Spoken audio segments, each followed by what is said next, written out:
to the Opaque Podcast, the podcast for all of your introspective needs. I am Braden Green. In one corner, we have Painter Stone, who will be roughing up his jeans throughout the podcast for a nice soothing noise. Yeah, some jean scratching ASMR. It's very important to a proper podcast. On the other side, we have Sans Torres. What's up? I'm Sans. He is Sans.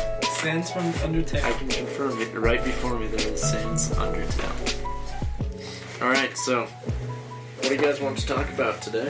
Well, the listeners at home don't know, but we have prepared a little list of topics throughout the day.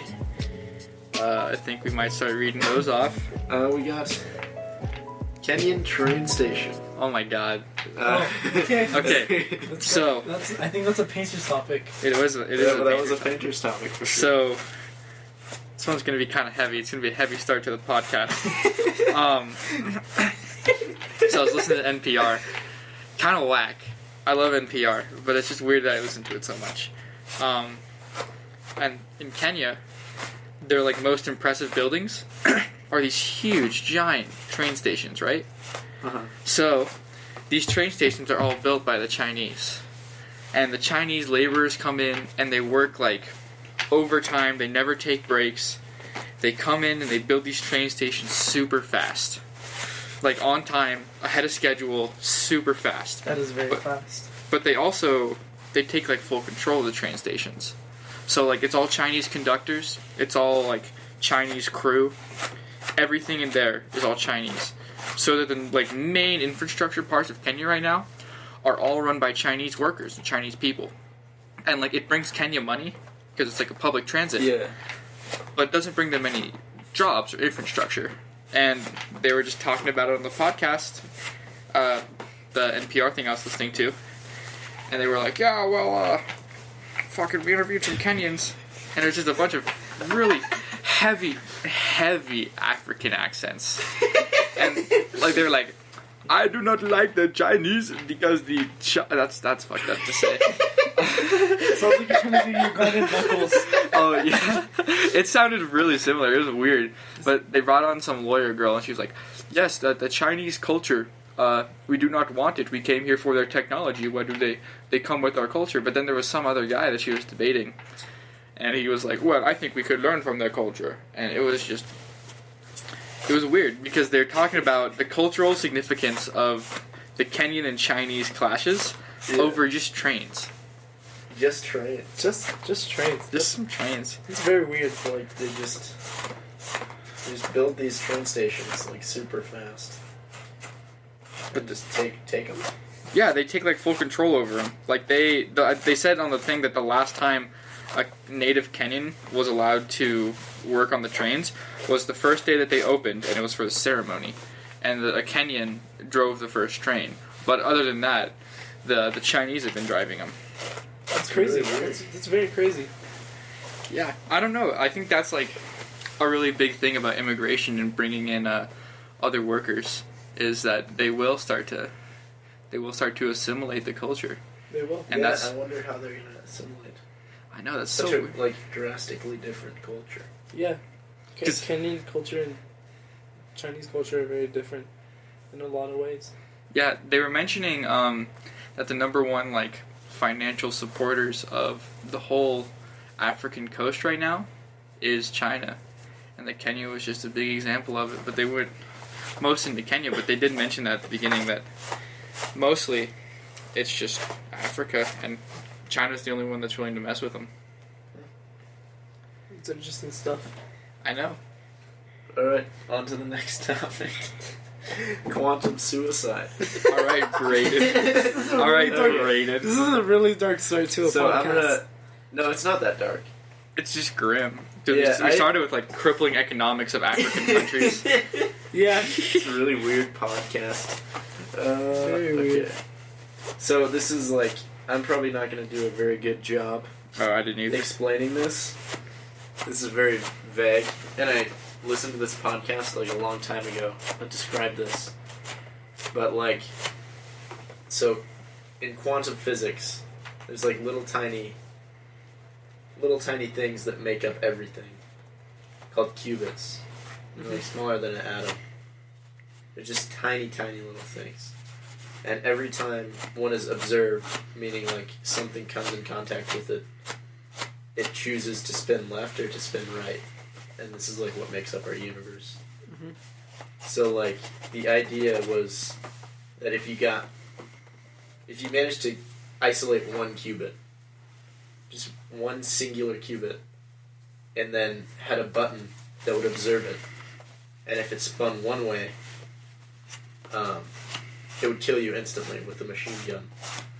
The machine gun. Yeah. Just in general. Yeah. Like, but it would spin. It would just make a noise if it spun the other way.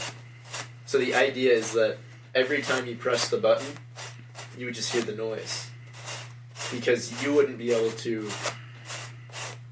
see your own death. Yeah. Because you wouldn't be able to observe your own death. So every time the universe would branch you into a universe where you survive. Now, like, people from many other different parallel universes would see you die, but like you would always remain in the one where you survived, because you wouldn't have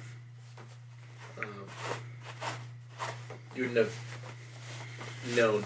You can't know that you die if it's by one qubit. Is the concept really? Yeah. just such a small, significant change. Well, quantum. Yeah, because you have to witness it. Quantum physics are always kind of they're always kind of been hypothetical. So like, there's a lot you can do with quantum physics just in theory. Yeah.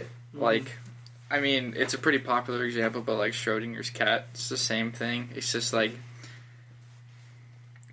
just you know more about it this way. Like, it's either you die or you don't, but this time, if you die, you just would never know. Yeah. You wouldn't be able to observe it. Is the idea. So are qubits like molecules in or like are they just like they're way smaller. Smaller? They're the literal smallest thing. So they're like theoretically they're like so small that they're part of time and space, kind of, because they're such like a that they would. That's how I was thinking. That's how I was kind of interpreting this. I don't know a lot about quantum physics. I don't either. I don't know a lot, but I know that like there's just what literally makes up everything, like literally the smallest particle, and just there's so many of them because everything is constructed based on if they spin left or right. Mm-hmm. It's really okay. weird. It's very weird. Well, that's also a really big like theoretical thing. Like I think. Well, no, we've made like quantum computers with them.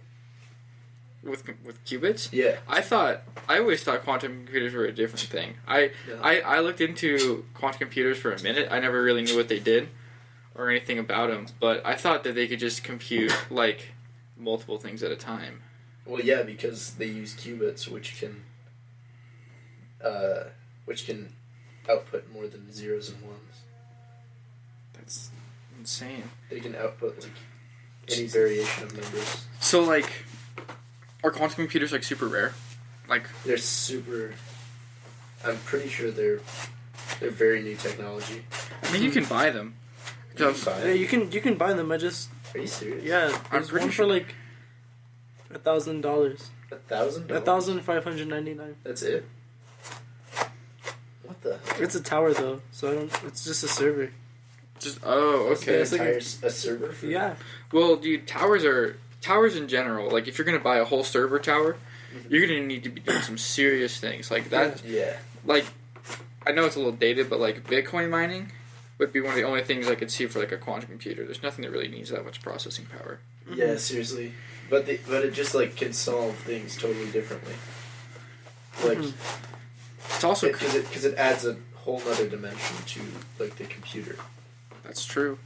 Where like imagine you're in a 2D plane like all your life and you can't move like around this wall. Then all of a sudden If you you see had a the titty. third dimension, Yeah. you could just literally move up and go over the 2-dimensional wall. Also, guys. Also, it's just still. So like a lot of people don't believe me on this, but like, we see in 2 dimensions. Yeah, you Like see. we view life in 2 dimensions. You see life there's like a flat screen in front of Yeah. you. You just know that You you see can two interact of with them. it. And you can triangulate the distance that stuff is. Yeah, you're But you binocular. don't see in 3 dimensions. You're not. No, you see it like I understand where you're coming from. It's like Yeah. a constant screen in front of you. Yeah. You just know, like you're so used to living Mhm. that you know that it's an interactable environment. Oh yes. You know that if you move closer. If you could see in Okay, 3 closer. dimensions, what would that is it physically? Do you think it is possible to think yourself into seeing 3 dimensions? Like not like think yourself into it, but do you think you can picture 3-dimensional sight? I literally can't imagine it. No, I don't Just think like you can't could imagine really- the fourth dimension. I don't think Yeah. you could ever. I don't think the human brain can really process seeing the third dimension. Yeah, no, because we know we live in it, Yeah. and it's such a commonly known thing. It's like, oh, we live in 3D. Why? But like, do you think is there a possible way? Because that's like the z-axis, right? I think X, Y, Z. I agree with the theory that the fourth dimension is time. Oh yeah. Yeah. Well, Yeah. Because geometrically, I couldn't imagine I hope this is another good. dimension. But No. like, if you look at it It's too building up advanced. to it, it seems like it should be another geometrical thing. But also time could be geometrical when you think about it. Well, dude, I can't even. I think it's really hard to fathom dimensions. Like, I'm sure Mhm. someone's figured it out, Mhm. and like, it's super obvious. But like, fathoming the idea of seeing depth instead of like having to experience depth, because if you're like Yeah, this, experiencing it. Yeah. this is so far away. I only know it's so far away because I've had so much experience, and I know how like kind of how long my arms are. If you could see in 3 dimensions, you would just I think it'd be over. you just have like You'd two- see through things, would you? Yeah, you would. You'd You'd see see- through. Everything. Yeah, because if you were in the second dimension, imagine a second dimensional creature Mhm. that can see in 2 dimensions. Filthy 2-dimension He creature. would see just a line. That's his world, and he would see a top and bottom Uh-huh. of empty space.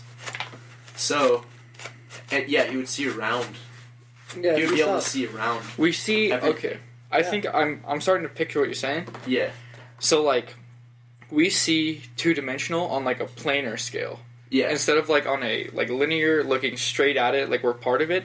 We see it it's a planar. plane. Yeah, we see it as a 2-dimensional plane. And so would a two-dimensional creature would see a 1-dimensional plane. So just a line. Oh yes. So we're 3-dimensional creatures that see 2-dimensional planes. So it would like, so you'd have to be able to see through things, right? So like yeah, you would. see around all matter. Mm-hmm. You would see. You'd be able to see around it. You would see everything. That's So if the fourth dimension was geometrical, you would see everything the same way 3 dimensions, but repeated. If you really think about it, But I don't know about repeated. like repeated pattern or something like that. like stretching till infinity. Yeah. Oh, like that'd be it's just- really weird. Yeah. Maybe. It's like the scene in SpongeBob where Squidward's alone in the Oh. white room.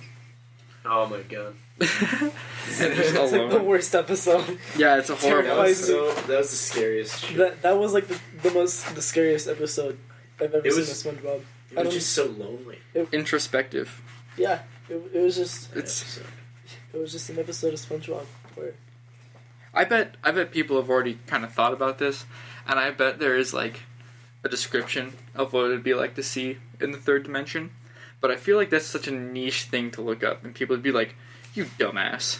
Who cares? You can't, yeah, you can't." fathom the fourth dimension. You can't type into Google. You're like, well, we see it with a 2-dimensional planar perspective. What would it be like if I It saw? requires it's like a paragraph long question. Yeah, Yeah. and Google's just gonna be like, you dumbass. Did you mean pictures of cats? Did you Oh my mean God. Rage comic? Rage comic type. I don't know, dude. I think that'd be insane. I think I'd go crazy. Like even just thinking about it, and I sat there for a Yeah. minute, being just dead ass silent because I was like, I'm gonna look through this fucking microphone right now. I'm gonna stare through this microphone in the Just third. like, you could see around it if your eyes were like far enough apart. Yeah, if But you that's were, a different thing. That's- That's not seeing in the 3rd dimension. no, that's Yeah, just like your like Sans. face being fucked up.